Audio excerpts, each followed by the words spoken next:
Welcome to Barca News. It is November 8th, 2025, and Hansi Flick has given us an injury update. Some of it good news, some of it not so much. Also, Hansi Flick revealing how Barcelona can improve ahead of tomorrow's match against Celta Vigo. We have a lot to discuss, so let's begin.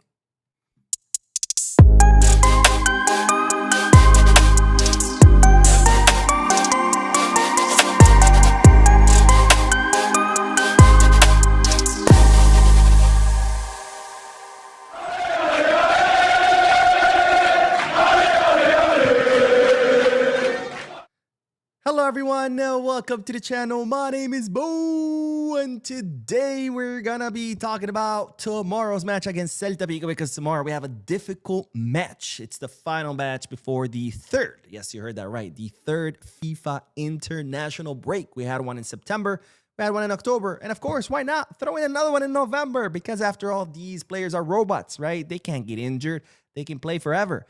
But anyways, tomorrow we do have a difficult match against Celta Vigo, especially because it will be played at Balaidos, their home stadium, and that's always a challenging match for Barcelona because for some reason or another, Iago Aspas becomes Messi, Brian Zaragoza becomes Neymar, and Borja Iglesias becomes, Ronaldo Nazario. For some reason, these guys don't show up the whole season, but when they play against Barca, they do. So difficult match tomorrow. Hopefully we can get the victory and hopefully we can get 3 points because, of course, right now we're 5 points behind Real Madrid and we cannot afford to drop more points. So maybe we can, but we shouldn't, right? It's still early in the season. Technically we can, but we shouldn't because that's only going to make things a lot more difficult. Now, the CTA, or the Technical Committee of Referees, have announced who the ref will be for tomorrow's match. And it's no other than Javier Alberola Rojas, which is the guy that you see on your screen. Pretty good ref, probably one of the best refs in La Liga. He's not someone who likes to be the center of attention or be a protagonist like other referees. Gil Manzano, I'm looking at you.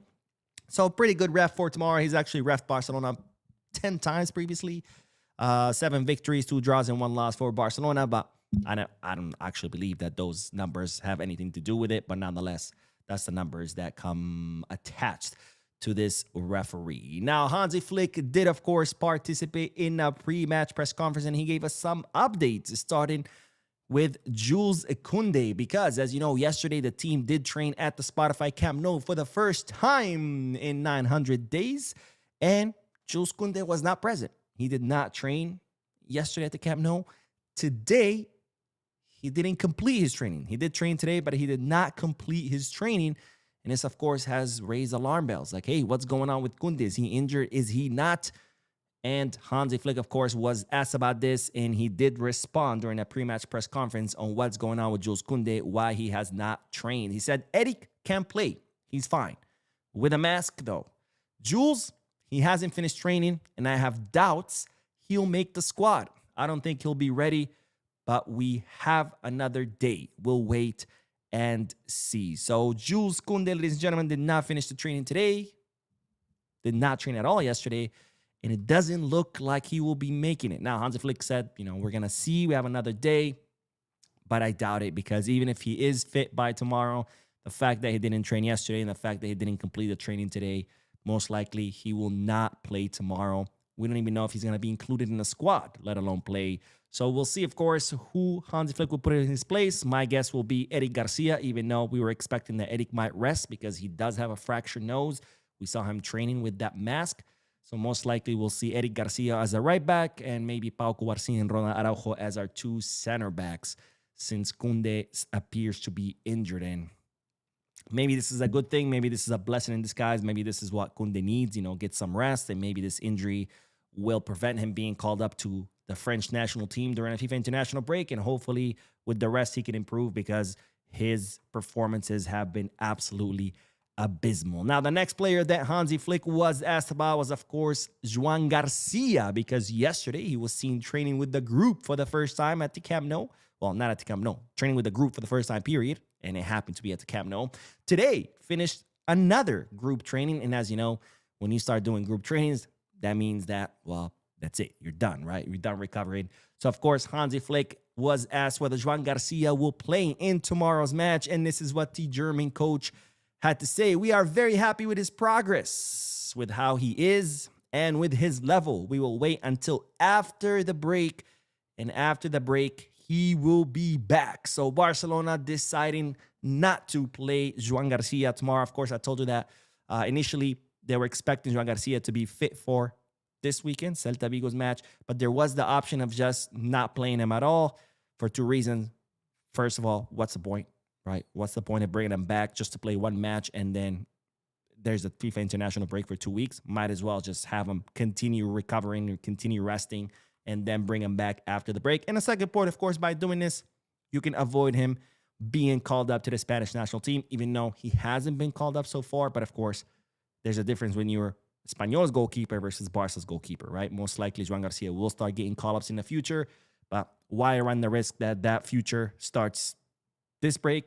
It's better to just keep him on the injury list and then bring him back against Athletic Club de Bilbao on November 22nd. Now, Hansi Flick was also asked about Lamine Yamal because, of course, Lamine Yamal has been dealing with that pubalgia. He's missed a lot of matches as a result. We've seen his performance take a dip as a result of the pubalgia.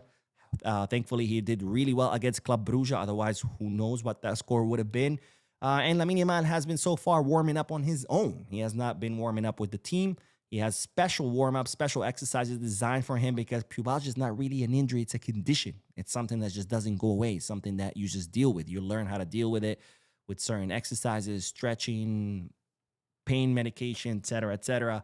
Of course, if it does get much, much worse, there's always the option of surgery, but we're not there, and hopefully we won't get there. So Hansi Flick was asked about Lamine Yamal's condition, and this is what the German coach had to say. He's changed. He's better now. He's training very well at the gym, which is important for his injury. We can see him at his best. He's not 100%. I think we have to take care of him, and I think he's doing that. So Flick, of course, revealing that, unfortunately, Lamine Yamal is still not at 100%, but hopefully, with the special training that they're doing for him, he can continue dealing with the pubalgia. It can continue perform because, again, this is not something that goes away. That's just something you have to learn how to deal with, and you have to treat it in a way as to it won't get worse, right? Now, on to that big one, big point today. This is probably the headline from today's press conference because Hansi Flick was asked about, hey, what's going on with the team? How can they improve?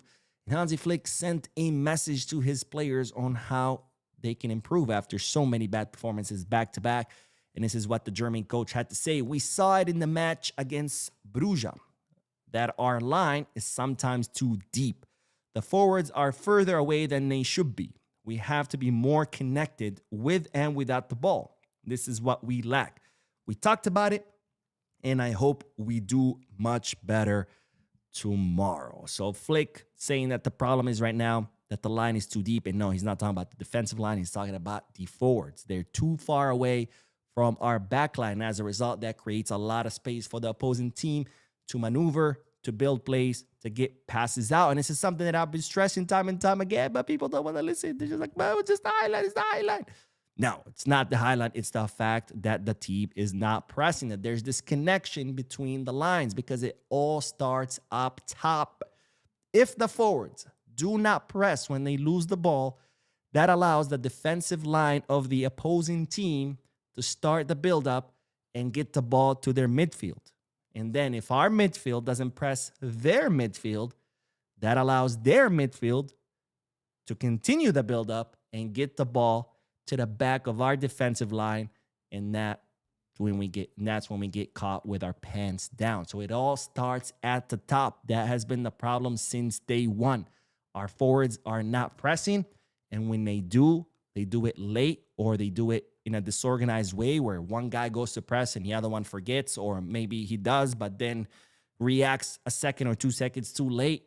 And that's what's going on, because in order for the press to work, everybody has to press as a block. It has to be structured. It has to be organized. If I run towards you to get the ball out, to get the ball from you, and my teammates don't press, well, you're going to be able to pass it to your other teammates. But if we all press at the same time, I try to get the ball from you, you try to pass it to a teammate, but that teammate is being marked by one of my teammates and your other teammate, and you get it, right?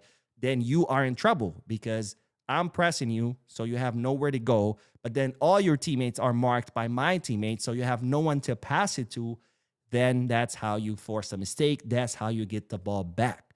But if the whole team doesn't do it as a whole, it doesn't work. And that's the problem.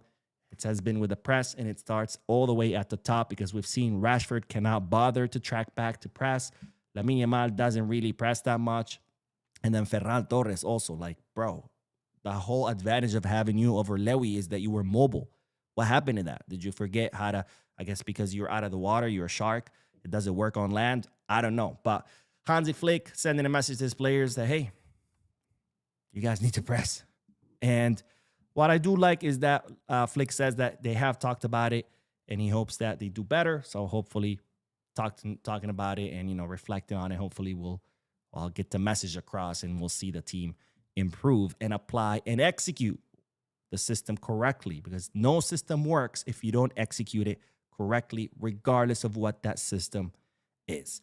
Now, the last thing that I want to cover is Flick's statements regarding the Camp Nou, because as you know, yesterday the team returned to the Camp Nou for the first time in 900 days, where they held an open training session.